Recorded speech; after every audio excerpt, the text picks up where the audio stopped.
Mən Haqverdi Məmmədov 1970-ci ildə Zərdab rayonunun Yuxarı Seyidlər kəndində anadan olmuşam.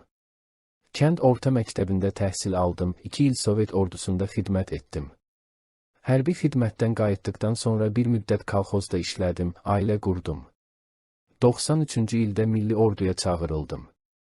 181 saylı hərbi hissənin tərkibində Füzuli rayonunda torpaqlarımızın azadlığı uğrunda döyüşdüm.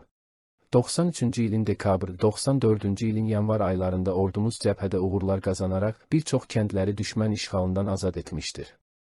Bu döyüşlərdə iştirak edən hərbi hissəmiz 94-cü ilin yanvar ayının əvvəlində Hərami düzündəki Bəytəpə yüksəkliyini ələ keçirmək əmrini aldı.